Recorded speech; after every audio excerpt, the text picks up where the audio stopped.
Halo Kamila, Apa kabar? baik. Udah lama banget ya kita nggak ketemu. Iya, Udah tahun 2015 ya kan? 2016. Iya, sebelum aku pergi ke Belanda yang dulu.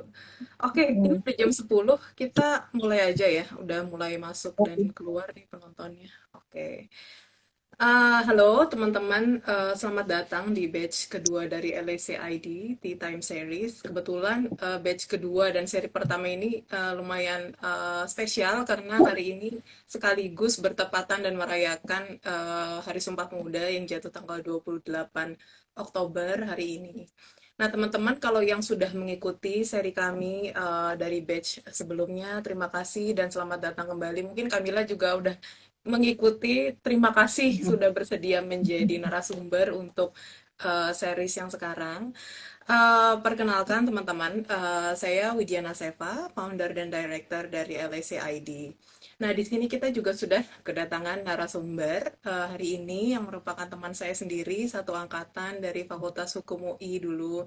Namanya Kamila Bani Alawiyah. Beliau saat ini berprofesi sebagai hakim pada Pengadilan Negeri Muara Bungo, Jambi. Halo Kamila. Halo, Wit. Halo. Oke, sebelum mulai nih mungkin lebih menarik chit-chat sama Camilla later on. Aku mau kasih sedikit perkenalan tentang LSCID dan tema hari ini dulu.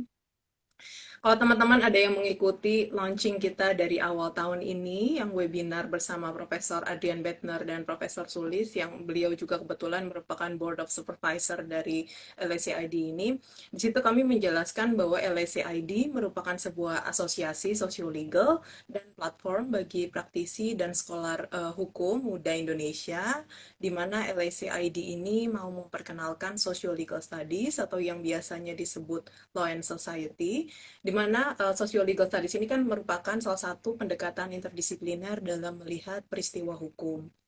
Eh, ini tuh berangkat dari kenyataan bahwa peristiwa hukum itu tidak terseklusi dari faktor sosial, ekonomi, kultural, sains, di mana hukum itu hidup.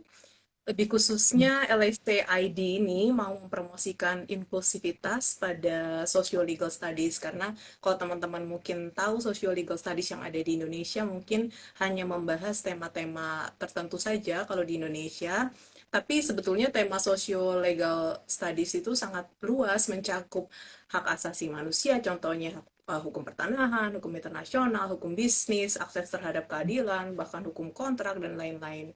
Nah, terkait sama tema hari ini tentang hakim dan rasa keadilan, sebetulnya judge related topic itu adalah tema yang dear to socio-legal art, karena socio-legal itu kan salah satunya mempelajari bagaimana hukum selain dapat menciptakan kepastian dan manfaat, tapi juga bagaimana hukum dapat menciptakan rasa keadilan. Nah, kita lihat salah satu profesi hukum yang penting, kalau bukan yang paling penting untuk menciptakan rasa sebagai perwujudan rasa keadilan itu kan hakim. Nah, tanpa berlama-lama, mungkin kita bisa mulai ke Kamila nih. Mungkin Kamila bisa memperkenalkan diri, pekerjaan, pengalaman trainingnya hakim itu bagaimana, terus pengalaman persidangan selama ini. Oke. Thank you, Wit, ya kesempatannya. Aku kenalan dulu kali ya. Tadi udah dikenalin sekilas kalau aku hakim yang bertugas di PN Muara Bungo. Tapi sebelum aku jadi hakim itu, aku waktu kuliah juga ngambil Socio-Legal Studies. Itu kalau di UI itu namanya PK7. Sayang banget sih sebenarnya PK7 tuh ini ya, minoritas banget ya, Wit, ya dulu. Di angkatan Iya, aku yang cuma, di angkatan kita makanya yang cukup cuma terkenal ya. 500. Iya, padahal kita beda ini kan, beda jam kuliah kan. Beda-beda. Apa kita dulu di antara 500 angkatan itu tuh cuma 3 orang gitu yang ngambil PK7, 3 atau 4 orang lah. Nah, tapi dari belajar sosial legal itu emang sepakat banget sama si yang dia bilang tadi, itu tuh sebenarnya bisa diimplementasikan ke semua aspek hukum ya, including hukum bisnis gitu kan, yang kesannya tuh kayak nggak PK7 banget gitu kan, tapi ternyata bisa. Terus abis dari dia itu aku bekerja juga di law firm. Beda banget lah sama yang sekarang, dulu corporate law firm gitu. Terus abis itu juga sempat di company. Baru abis itu ada pembukaan hakim, baru deh aku daftar jadi hakim. Kalau pengalaman bersidang sejauh ini kan baru 2 tahun ya aku jadi hakim, tapi udah lumayan banyak sih case-nya karena pengadilan aku tuh emang lumayan ramai juga kasusnya. Tahun tuh ada 400 sampai 500-an case. Nah, Wow. jadi lumayan banyak juga apa ya sidangnya lumayan banyak. Paling kalau case-case yang seru juga dan membekas juga banyak ya, kayak misalnya ada case di mana ini case pertama aku nih jadi hakim banget, pertama banget, ternyata di situ ada torture-nya, torture, dan itu tuh langsung ini loh Wit, kayak apa ya, bikin aku bersidang tuh emosional banget. Dulu tuh sebenarnya aku ditegur juga sama teman majelisku ya, karena kan hakim tuh apa ya, kalau bisa tuh uh, hakim tuh prinsipnya gini, lo nggak boleh berekspresi sebenarnya di persidangan, tapi nurani lo harus jalan di belakang gitu. Itu untuk menjaga ini loh, menjaga imparsialitas itu. Dan juga ini apa ya, ya itu tadi apa hakim itu adalah silent court, ya nggak boleh, kalau bisa tuh jangan banyak berekspresi deh gitu. Gitu Hmm. sih mungkin sejauh ini Wit, yang bisa aku share tentang pengalaman sidang. Jadi intinya sebagai bagian dari profesionalitas hakim, mungkin hakim tuh harus ini ya, harus meninggalkan hal-hal yang emosional yang biasa manusia Iya, kita biasa betul. alami secara alamiah gitu. Iya, Iya. tadi balik balik sedikit sih, bener banget. Aku juga baru tahu Kamila jadi hakim kan baru beberapa tahun ke belakangan, tapi kayaknya udah cukup lama juga ya. Kita juga dulu ketemunya karena mengambil mata kuliah sosiolegal. Aku juga Ya. dulu kan bukan PK 7 sebetulnya. PK 7-nya tuh baru baru mengajar dan pendidikan lanjutannya aja dulu. Aku juga Kamu ngambil PK 4 banyak matkulnya kan? bisnis. Ya, Kamu hukum ngambil banyak bisnis, matkul tapi nih. ngambil beberapa PK 7 karena aku pikir penting dan menurutku juga later on di pekerjaan juga penting gitu sebagai praktisi dan akademisi juga sangat penting sih. Tapi balik lagi ke Kamila deh.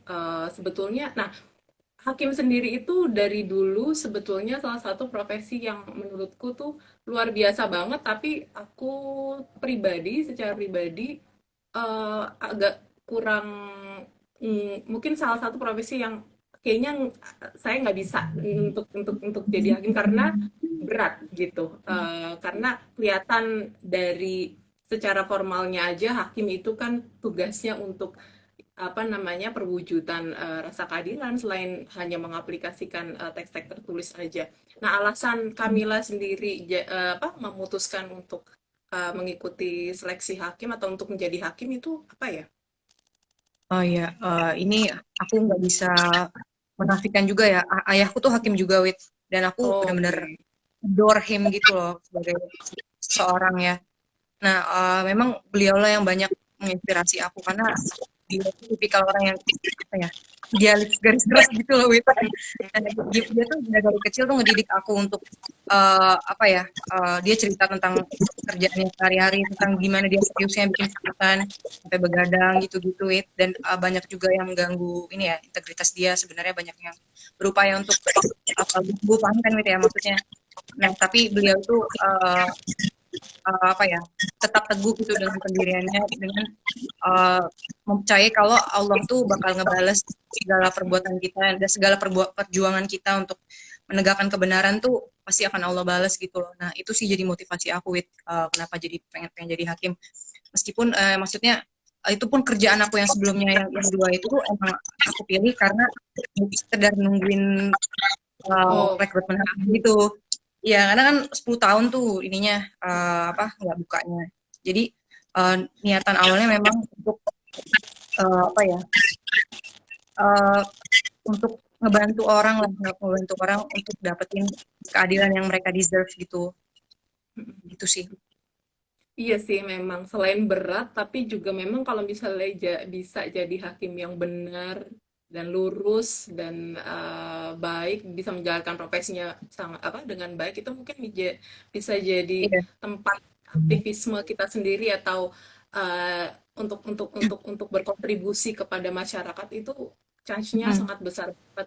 Nah, tadi menarik banget sih mm, Kamila kan bilang bahwa salah satu inspirasi untuk menjadi hakim itu ayahnya Kamila sendiri yang pasti sudah mm, lama banget untuk jadi hakim, dan dengan pengalamannya beliau juga bilang bahwa, dan Kamila lihat sendiri bahwa banyak gangguan-gangguan yang dialami hakim saat saat menangani perkara. Artinya kan bukan hanya kesulitan dari dalam diri sendiri aja karena profesi hakim itu nggak mudah, tapi kan dari faktor eksternal ya.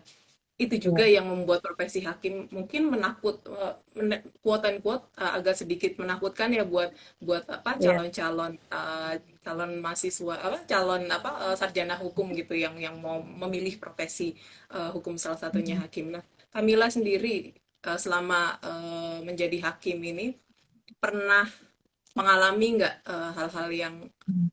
seperti itu gitu? Oh ya, Eh, sejauh ini sih alhamdulillah ya kalau sebagai hakim, kalau ancaman yang bersifat fisik itu alhamdulillah sih nggak pernah, Wit, belum pernah, jangan sampai juga sih. Tapi kalau aku sebagai anak hakim pernah, kan ayahku hakim Oh, juga. Sebagai anak hakim tuh pernah dapat threat kayak gitu, dan dari SD tuh udah diwanti-wanti banget sama ayahku kalau ini ya, jaga keamanan diri, kalau misalnya naik angkutan umum jangan turun langsung depan rumah gitu-gitu. Itu tuh kayak udah mm-mm. dikabarin gitu, udah dikasih tahu gitu. Tapi kalau mengenai bentuk bentuk yang godaan yang lain kayak misalnya gratifikasi atau apa, kalau selama ini banyak juga dapat dari senior senior hakim yang berusaha menjaga integritasnya. Sebenarnya kalau kita bilang dari awal kita itu hakim yang kayak gimana, artinya kita memilih nih putih atau hitam gitu, nggak berdiri in between. Itu tuh orang tuh udah ini segan sendiri untuk nawarin, untuk menyuap Oke, tuh oke. mereka segan sendiri gitu. Jadi aku alhamdulillah sejauh ini ya cuman baru sekali doang diganggu gitu. Tapi itu pun bisa ditolak dengan mudah karena ya orang udah paham gitu loh aku kayak gimana gitu sih, Wit. Tapi aku mau kaitin lagi sama yang mengenai hakim itu berat, itu nggak cuma soal ya ancaman atau godaan eksternal tadi, tapi mengenai juga penempatan, Wit. Itu tuh juga banyak yang bikin orang jadi apa ya, takut banget jadi hakim karena kan kita nggak tahu mau ditaruh di mana kan. Ada yang Oke. ditaruh di jauh banget, harus naik kapal berjam-jam baru naik bus baru ketemu bandara baru bisa pulang dia ke rumah gitu.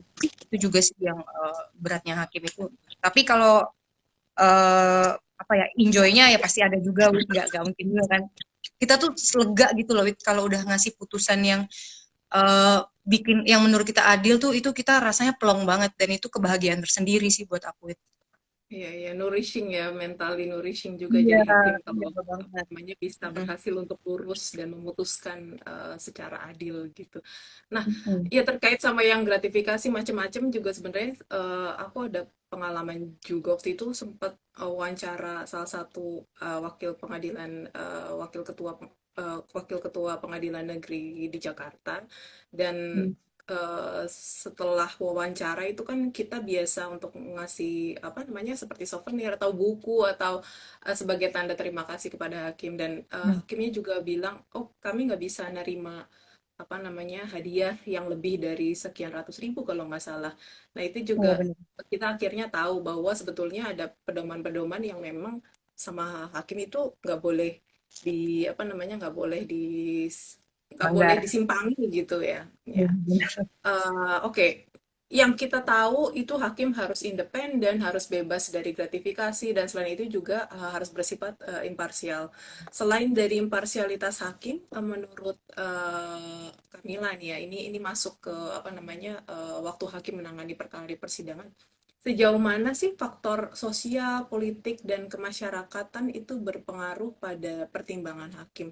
Apa maksudnya apa namanya faktor kemasyarakatan yang betul-betul ya, nanti kita akan ngomong yang ada di sosial media, tapi yang sekarang tentang faktor sosial, politik, dan kemasyarakatan yang memang sudah ada sejak lama gitu. Oh iya, Sejauh iya. mana sih itu dipertimbangkan? Oke, ini aku akan jawab secara personal ya, karena hakim itu beda-beda banget, Wit. Bahkan satu Oke. majelis itu isi kepalanya beda, standar nilainya beda, itu yang mana aku jadinya mewakili hakim ya dalam menjawab pertanyaan ini. Cuman kalau aku pribadi itu ngefek banget sosial, politik dan kemasyarakatan. Yang politik yang aku maksud juga bukan politik parpol ya, tapi politik hukum. Nah, Ya, sosial tuh misalnya gini loh, di daerah yang biasa aku ambil contoh ini miras, mengenai miras di ya. di apa di Batak misalnya dia di Sumatera Utara Mm, itu biasa minum miras kan. mm, Nah, mm. kita kalau dalam memutus perkara yang ada mirasnya tentu berbeda antara di daerah Sumatera Utara dengan daerah Aceh yang mana mayoritasnya itu Islam dan itu menjadi hal yang sangat banget gitu. Ya. Nah, makanya aku bilang apa tuh mengenai faktor sosial dan budaya itu nyata banget dalam menjatuhkan putusan hakim. Tapi kalau seandainya ada hakim yang tidak membedakan itu, ya itu juga kebebasan dia ya. Nggak bisa juga Oke. aku atur gitu. Tapi kalau aku sendiri gitu. Nah, mengenai politik, yang politik yang aku maksud tadi kan politik hukum ya. Nah, itu tuh kita lihatnya dari misalnya kalau sekarang nih politik hukumnya Indonesia dalam menilai penyalahgunaan narkotika itu bukan lagi mengkriminalisasi, tapi melainkan dekriminalisasi. Nah itu kan politik hukum yang arah baru gitu loh yang mau dicapai sama negara ini. Nah itu juga mempengaruhi putusan hakim, meskipun nggak semua hakim itu up to date gitu loh sama arah politik hukum yang baru, termasuk kayak misalnya masalah ada restoratif justice gitu, nggak semuanya up to date gitu. Tapi dengan adanya ini hakim tuh punya ini juga, punya rujukan dalam menentukan gitu loh, karena Mahkamah Agung tuh ngeluarin setiap tahun itu namanya SEMA, itu tuh rapat kamar. Mereka itu ngeluarin guidance yang real terkait kasus-kasus yang bisa diikuti sama hakim. Meskipun kalau ada hakim yang melanggar itu nggak akan kena sanksi juga kan, karena tadi aku bilang hakim punya kebebasan dalam memutus, tapi Mahkamah Agung tuh udah ngeluarin itu. Nah, itulah menjadi satu-satunya apa ya? Bukan satu-satunya ya tentunya. Jadi salah satu cara agar selain undang-undang itu juga ikutan dibantu di guidance sama Mahkamah Agung dalam memutus suatu perkara yang supaya tetap update sama nilai-nilai yang masyarakat itu, yang masyarakat apa ya, masyarakat pegang saat ini gitu. Oke, mungkin kalau aku bisa simpulkan tadi, Kamila secara personal, sebagai hakim, ya ini pasti berbeda sama hakim yang lain, memandang bahwa faktor-faktor sosial dan politik hukum, apa namanya, pada khususnya itu sangat penting dalam memutus sebuah perkara di samping apa namanya peraturan hukum tertulis. Selain itu, apa namanya Mahkamah Agung juga sudah mengeluarkan SEMA karena sependek pengetahuan aku, hakim itu kan sifatnya independen dan punya pertimbangan sendiri ya, yaitu karena independensinya itu hakim bisa mempertimbangkan hal-hal yang ada di luar apa namanya teks hukum tertulis, tapi juga tentunya kan nggak boleh lari jauh-jauh gitu dari apa namanya dari prinsip-prinsip hukum yang ada. Makanya Mahkamah Agung itu mengeluarkan SEMA supaya diskresinya atau pertimbangannya itu tidak terlalu jauh ya mungkin ya dari apa namanya di peraturan-peraturan hukum yang mau diterapkan dan keadilan yang diwujudkan tentunya. Nah, berarti ini terkait sama pertanyaan selanjutnya sebetulnya terkait sama apa pendapat Kamila yang tadi. Berarti hakim secara singkatnya itu mungkin nggak sih mempertimbangkan perkara di pengadilan dari bunyi teks hukum saja? Mungkin dari yang tadi Kamila bilang sih kayaknya sih nggak mungkin, tapi mungkin nanti Kamila bisa pertimbangannya bisa apa jawabannya bisa lebih luas lagi. Tapi kalau saya sebagai masyarakat umum kan juga sering lihat gitu apa namanya kasus-kasus yang ada di media gitu. Pencurian HP contohnya kan tentunya hakim akan mempertimbangkannya beda pencurian HP yang dilakukan sama orang tua yang butuh HP untuk anaknya yang belajar online atau yang mencuri HP karena ada kesempatan aja pengen HP temennya gitu. Itu menurut Kamila gimana? Tapi kan teks hukumnya sama. Pencuri mengambil barang milik orang lain sama teksnya. Oh, konteksnya itu ya. Berarti dalam menentukan berat ringan pemidanaan ya. Iya, iya, iya. Kalau kalau kalau aku jawab dulu deh, kalau mengenai hakim-hakim yang aliran legalistik itu banyak.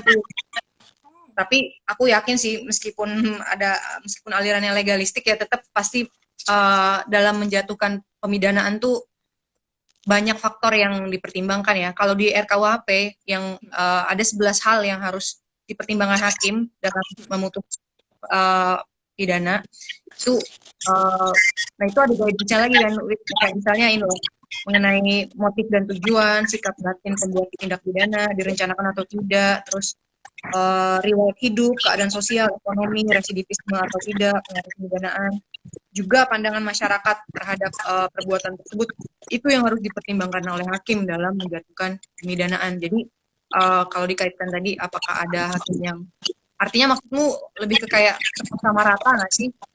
Iya, iya, iya. Sama rata atau nggak sama rata gitu. Karena kan kita melihat teksnya sama rata gitu. Teksnya kan Iya, apa? Oh iya, sama gitu, iya, setara. iya. Oh iya, tapi teks sendiri itu kan ngasih range kan.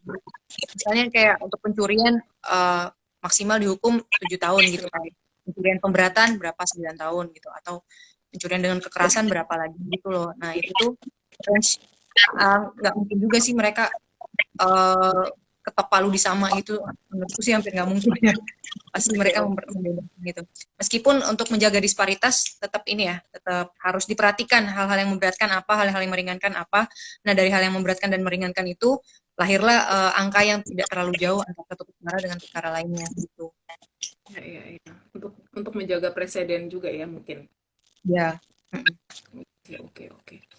Nah, kalau menurut apa namanya peraturan sendiri, memungkinkan nggak sih bagi seorang hukum, mungkin menurut peraturan perundang-undangan, peraturan Mahkamah Agung atau doktrin yang digunakan dalam penanganan perkara untuk seorang hakim di Indonesia mempertimbangkan faktor-faktor lain di luar teks hukum, misalnya faktor ya sosial, budaya, sains bahkan itu memungkinkan nggak sih kan menurut aturannya sendiri?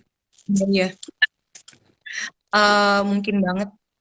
Ya Hmm, malah harus ya, harus. harus memang seperti yang tadi aku udah jawab kan mengenai di RKUHP itu meskipun dia belum berlaku, tapi itu uh, normanya logis banget untuk diterapkan oleh hakim. Dan selama ini juga aku rasa hakim sebelum mutusin perkara pasti mempertimbangkan hal itu sih. Oke, oke. Jadinya Jadi itu kan, ya apa, jadi ya nggak mungkin ya kita apa namanya melihat apa namanya hukum dari black letter aja dari iya. Dan ini juga doktrin.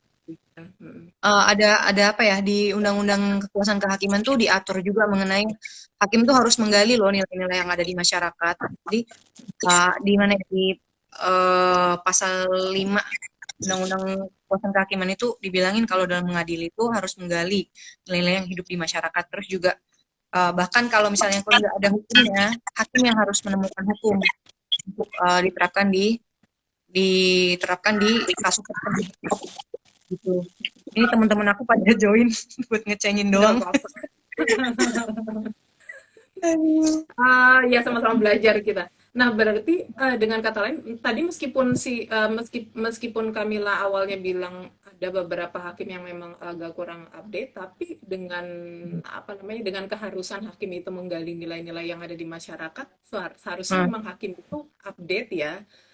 Itu iya. ada ini nggak sih Kam? Ada apa namanya misalnya training atau penyuluhan atau apapun yang memberi ruang buat hakim untuk selalu update sama nilai-nilai setidaknya di lokasi di mana dia ditugaskan.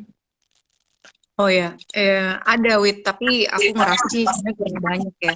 Kalau forumnya ada di satu pengadilan tinggi itu harusnya ada rutin diadakan bimbingan teknis. Nah itu tuh di forum itu tuh hakim tuh nanya-nanya, bisa berdiskusi sama hakim tinggi untuk membahas mengenai apa ya, masalah hukum yang currently ongoing gitu. Kan kan tahu kan kayak keadaan kasus kan apa ya, cepet banget kan perkembangannya, beda sama undang-undang yang stagnan aja di situ kan, lebih cepat ininya kan perubahan dinamika kasus. Nah itu dibahas sama di dalam BIMTEK itu yang aku bilang tadi. Selain itu juga Mahkamah Agung sendiri di pusat itu mereka rutin juga mengadakan pembinaan kayak 3 bulan sekali sampai 6 bulan sekali itu juga membahas masalah masalah hukum yang dihimpun dihimpun secara nasional untuk dibahas di acara pembinaan tersebut. Selain itu juga ada juga diklat diklat gitu, diklat tematik misalnya tentang tipikor atau narkotika atau lingkungan hidup gitu-gitu sih, ada diklatnya juga. Jadi hakim tuh tetap up to date sama ilmunya gitu sih, Wit. Ada kok. Oh iya, baru ingat satu pertanyaan karena aku baru ngajar S2 kajian gender. Kalau tentang sensitivitas hakim terhadap isu-isu yang menyangkut masyarakat rentan, ya misalnya gender atau anak atau segala macam, meskipun bukan hakim anak ya, itu juga ada trainingnya pasti ya. Ada trainingnya, tapi kan lagi-lagi aku bilang kan, eh, antar hakim tuh beda banget, Wit. Nah, antar Oke. hakim tuh bisa sebeda itu, gimana ya? Tapi Mahkamah Agung tuh udah ngasih upaya gitu loh, Wit, untuk ngasih contoh yang apa ya, seterang itu loh. Bahkan di panduan mengenai ini ya, penanganan wanita, wanita berhadapan dengan hukum tuh udah dijelasin banget secara letterlet, nggak boleh menyalahkan korban dalam hal terjadinya kekerasan seksual. Dan sampai frontal itu disebutin sama Mahkamah Agung. Harapannya tentunya jadinya ini kan hakim-hakimnya punya satu pemahaman mengenai isu Iya. itu. Ya, jadi sebetulnya measure-nya dari Mahkamah Agung sih udah tepat ya. Cuma kan kembali lagi ke masing-masing hakim sebagai seorang individu juga, sebagai seorang profesional, dan pasti beda antara satu dan lainnya gitu. Nah, eh, ini ke isu yang lebih populer sih, karena ini kan era sosial media. Nggak tahu kenapa 5 tahun belakangan ini, kayaknya dulu waktu kita kuliah masih belum se-booming ini sosial media, tapi eh, nggak tahu kenapa dalam 5 tahun itu sosial media itu lagi gencar-gencarnya. Nah, Mm-mm.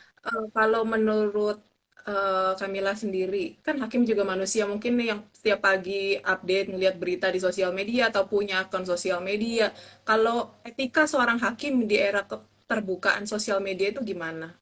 Boleh nggak sih hakim itu nggak tahu apa namanya punya akun sosial media atau kalau nggak boleh Boleh. nggak bisa di ngobrol sama Kamila. Boleh, Wit. Kalau sekedar punya tuh boleh, tapi ini ya, hakim tuh disebut sebagai silent corpse gitu. Artinya dia tuh bilangnya nggak boleh banyak berekspresi. Hmm. eh, Apalagi mengenai kasus yang sedang berjalan. Jadi Hmm. kalau seorang Camila yang bukan hakim misalnya kan, pasti dia mau komen dong, mau komen mengenai kasus-kasus seru nih. Tapi itu nggak boleh banget dilakuin sama seorang hakim. Ya, itu melanggar kode etik. Mahkamah Agung sendiri, itu tegas banget ya kalau soal ada hakim yang sosmednya eh, agak sedikit melenceng aja itu langsung disanksi. Itu langsung Apakah disanksi Mahkamah keras. Agung jadi follower masing-masing hakim gitu? Enggak. Enggak sih, nggak tahu juga tuh ciumnya dari mana ya. Followingnya. Tapi ya, Mungkin kayaknya bisa cek followersnya Kamila ya, ya ada akun Mahkamah Agung. jangan ada ini ya, ada pengintai ya. Aduh, ya gitulah itu mengenai sosmed. Jadi ya gitu ya, hakim tuh harus banyak nahan sih, harus banyak nahan untuk berekspresi di sosmed. Jadi hakim tuh cuman boleh Susahnya. berekspresi itu di putusan wit Oh, itu doang oke. satu-satunya. Jadi satu-satunya kanal lu Media. mau nyampein ini ya, nyampein pendapat lu atau politik hukum lu ke arah mana ya itu melalui putusan. Tapi kalau mau bikin paper itu boleh juga. Oh, paper boleh ya, kayak jurnal ilmiah atau nulis di kalau op-ed boleh nggak, Kang? Op-ed apa namanya media-media yang populer kayak Gak apa-apa, koran gak apa-apa. gitu. Nulis di koran gitu gak apa-apa. Selama Oh, dalam gitu. tataran ini ya itu tadi aku bilang nggak boleh mengkomentari putusan orang lain, nggak boleh mengomentari kasus berjalan, itu udah pasti kena sanksi. Oh gitu, ya susah banget ya. Kalau yang kalau yang banyak mikir, banyak overthinking gitu, jadi aduh susah jadi hakim sebenarnya. Oke, Iya, jadi harus nah punya diary. oke. Tapi satu-satunya media hakim dalam mengekspresikan pikirannya, pertimbangannya yaitu putusan ya. Di luar itu nggak boleh di sosial media atau di media populer tentang kasus-kasus yang sedang berjalan itu nggak boleh. Melawan etika hakim ya, oke.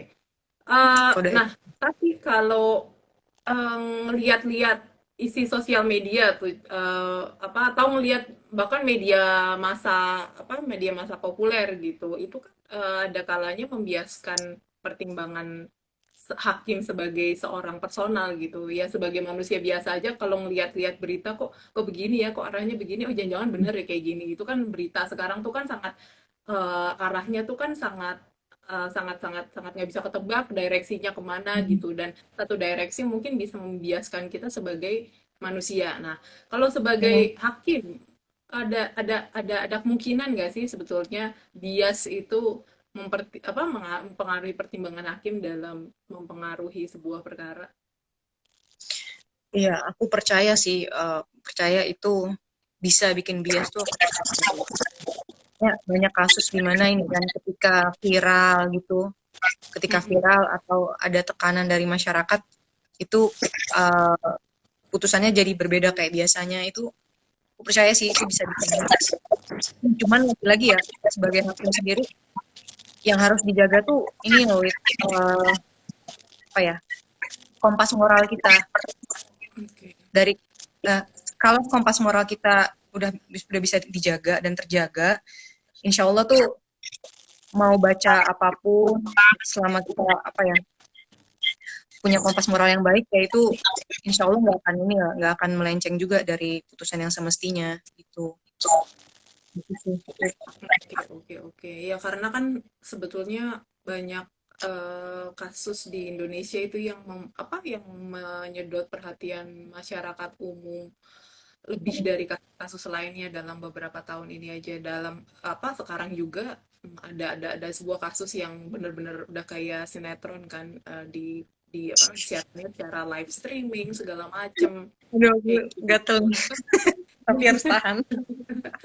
Itu kan beda sama kasus-kasus lainnya gitu. Kita juga sebagai masyarakat umumnya jadi ngelihat, wah ini bener-bener kayak sinetron, sampai capek sendiri ngeliatnya aja, capek apalagi jadi hakimnya gitu. Nah itu kan tentunya gimana ya menurut Kamila ya, meskipun Kamila bukan jadi salah satu anggota di, mungkin aku nggak tahu selama 2 tahun ini pernah nggak sih Kamila dapat atau terlibat dalam menangani perkara yang menyedot perhatian media lebih besar daripada kasus-kasus lainnya, dan yang Kamila rasakan tuh bagaimana? Iya, ada sih kasus waktu itu aku nanganin kasus pembunuhan ya, dan itu lumayan viral gitu. Dan baru juga kemarin aku putus.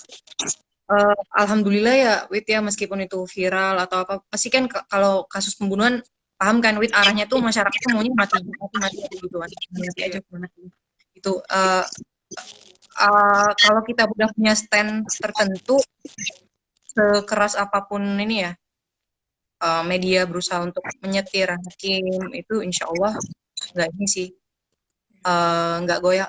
Meskipun aku nggak bisa jawab juga kalau hakimnya bukan aku gitu loh. Aku nggak bisa mewakili hakim yang lain kayak gimana. Tapi kalau aku sendiri, kalau udah punya stand terhadap sesuatu, mau kayak gimana pun sosial media bilang, itu jadinya kita tetap masih bisa mutus sesuai dengan yang seperti biasanya sih. Gitu sih kalau aku. oke, oke. Iya tadi yang seperti Kamila juga bilang, masyarakat itu kan kesannya mau, masyarakat jadi hakim-hakim sendiri, jadinya Iya, masyarakat itu mau, ada tuh. oh, ini harus Apa tuh namanya istilahnya apa ya? Court by the press ya. Itu loh ya quote yang by the public. iya, iya, iya gitu. Jadi kayak Quote by the uh, public. seolah-olah udah ada sidang sendiri di luar meja persidangan itu yang dilakukan oleh masyarakat. Iya. Gitu.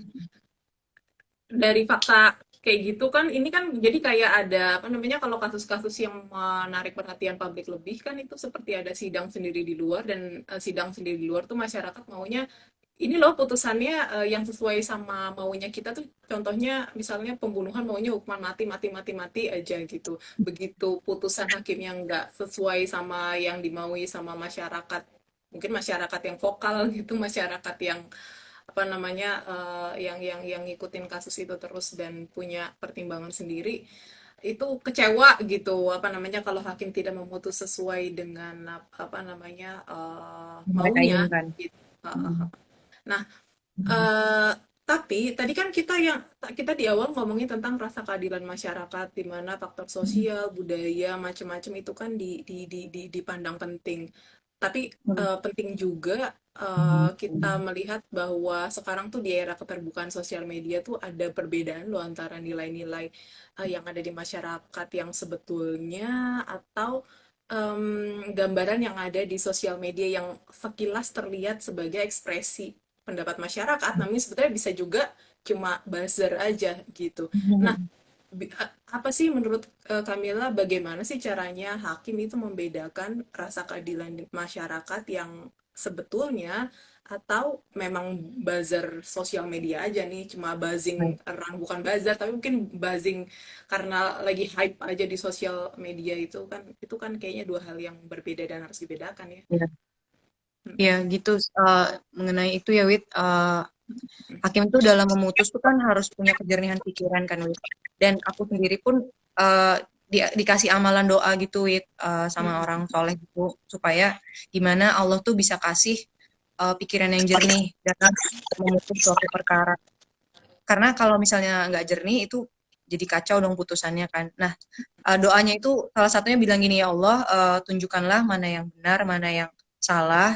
Janganlah aku dibodohi atau disesatkan. Jangan aku tertipu oleh apa ya, orang-orang yang janganlah aku tertipu oleh setan dan orang yang berwatak seperti setan gitu-gitu loh. Jadi kita tuh minta doa gitu supaya pikiran kita tuh tahu clear gitu loh, nggak foggy, clear mana yang benar mana yang salah tuh, itu tuh menurutku sih bisa didapatnya dari doa ya, Wit ya. Selain itu juga selain kejernihan pikiran itu ini juga ya, kita sebagai hakim tuh harus ngecek sih menurutku ya. Kalau selama ini aku metode yang aku pakai kalau memutus suatu perkara itu aku cek dulu previous previous putusan yang serupa itu kayak gimana sih di daerah tersebut gitu.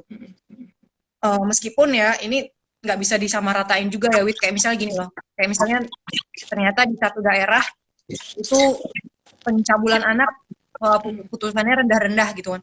Nah itu kan kita tetap harus adjust lagi gitu ya. Nggak selamanya metode untuk previous putusan itu bisa dipakai juga. Jadi uh, kita tuh, kalau aku sih rasanya untuk bisa membedakan ya rasa keadilan di masyarakat tuh, kita tuh harus punya ini juga sih, standar rasa keadilan kita yang benar gitu loh. Yang tadi yang aku rasa aku perolehnya itu bisa diperoleh dengan kejernihan. Nah, kalau mengenai ini ya, strafmat atau jatuh putusan itu tuh benar-benar apa ya, ilham gitu loh, Wit.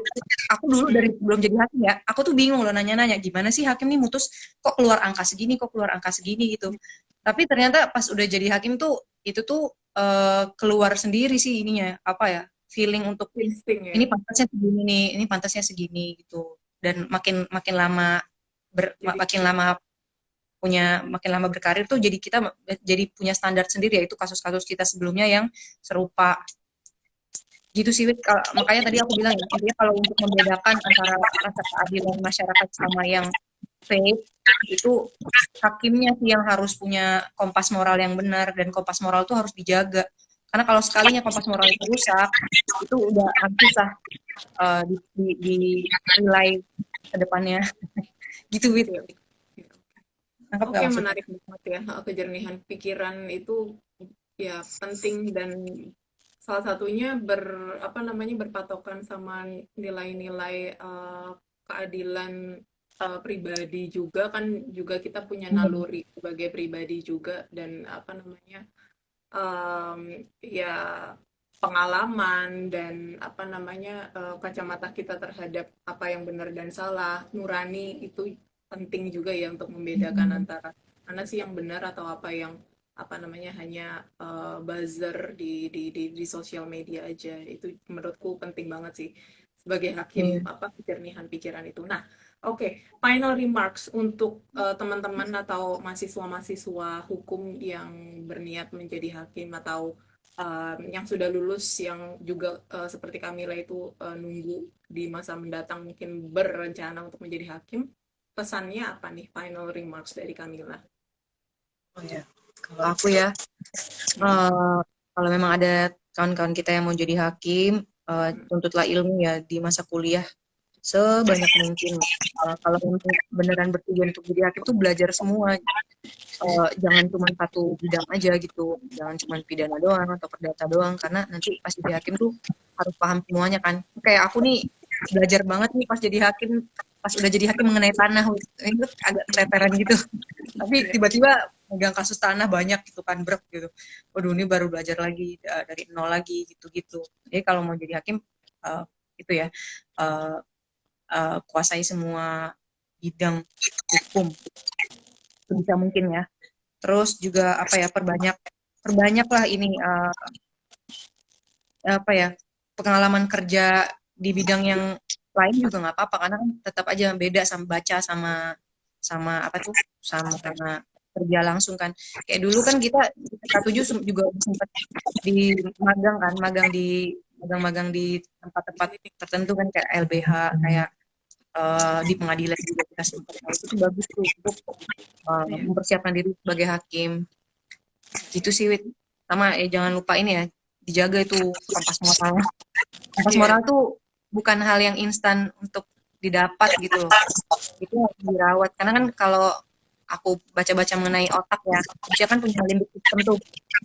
Limbic system itu gampang, part otak yang paling gampang rusak. Nah, Hmm. kayak misalnya apa, kita nonton film yang ada kekerasannya, Hmm. atau ada pornografinya, atau apa ya yang sadis gitu-gitu tuh, itu tuh merusak limbik sistem kita sebenarnya. Oke. Nah, begitu juga kalau misalnya kita uh, mau melanggar sesuatu yang misal gini, misal mau nyolong nih, pertama nyolong tuh pasti ini banget, berat sekali ya, sangat-sangat berat. Nah, itu tuh limbik sistem kita tuh lagi bekerja nih, karena kan limbik kan yang menunjukin moral. Tapi sekalinya itu dilanggar, selanjutnya tuh akan jadi standar yang biasa gitu, karena dia tuh udah cedera gitu loh, Wit, ibaratnya. Ibaratnya udah nggak pakem Iya, telurnya gitu ya, begitu sekali iya, dia sekali dilanggar udah nggak ada rasa terlalu bersalah untuk melanggar lagi gitu. betul. Nah, itu sih yang harus dijaga, Wit. Itu berarti dengan kata lain tuh penting untuk mengasah rasa keadilan dari pribadi ya, dari dalam diri sendiri juga ya. Kalau enggak nanti udah nggak ada apa namanya, patokan lagi, udah nggak ada barrier Kompas lagi. ibaratnya ya. Makanya untuk setiap kasus tuh jangan pernah deh ngeremehin. Misalnya kayak, ah kasus gini doang, udahlah, ya putusin gitu. Itu jangan dibiasain, karena nanti jadi apa ya, jadi ngasal-ngasal terus bikin putusannya selanjutnya. Gitu sih, Wit, Mungkin kalau aku. juga dari hal-hal yang kecil kayak nyontek atau apa Iya. waktu sekolah, waktu jadi Mm-mm. mahasiswa itu jangan dibiasain karena itu awalnya bibit-bibit kecurangan dan Kurang. korupsi. Aku sih selalu Betul. cerewet soal nyontek itu ya karena ya itu sih menurutku ya memang hal kecil tapi gesture yang kecil itu akan mempengaruhi bigger picture ya di masa kini dan di masa depan sih menurutku ya. Tapi oke, apa namanya? Jadi hari ini tuh sangat menarik banget diskusi sama Kamila. Aku seneng banget dan aku sih percaya obrolan singkat sekarang tuh sangat insightful bagi teman-teman yang mendengarkan dan akan mendengarkan karena sangat buat aku pribadi sangat insightful banget. Tapi sayangnya karena waktunya udah mau berakhir juga, kebetulan hari ini apa Jumat itu kan waktu yang pendek terus apa namanya dan kebetulan acara kita hari ini pagi, mungkin saya harus wrap up sampai di sini.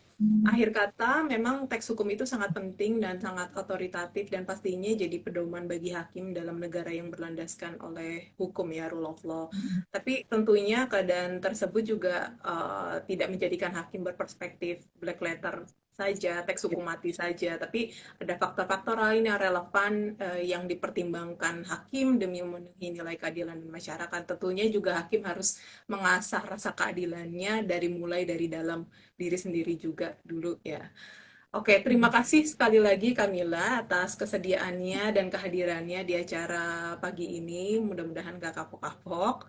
Sebelum saya close, aku mau kasih pengumuman untuk seri selanjutnya minggu depan, Sabtu tanggal 5 November jam 2 siang dengan tema dinamika sosial dan politik dalam kebijakan publik. Bintang tamunya adalah Raffi Saif. Beliau berpengalaman sebagai government relation dan public policy specialist di beberapa think tank dan consulting firms terkemuka, contohnya DRC dan Deloitte. Beliau juga pendiri dari Polisi Plus yang juga banyak menulis kolom di beberapa surat kabar populer, salah satunya Jakarta Post. Akhir kata, sampai ketemu di seri-seri selanjutnya dan di acara-acara selanjutnya. Selamat siang, sampai Thank you, jumpa. Wi. Thank you, Kamil. Bye. Bye.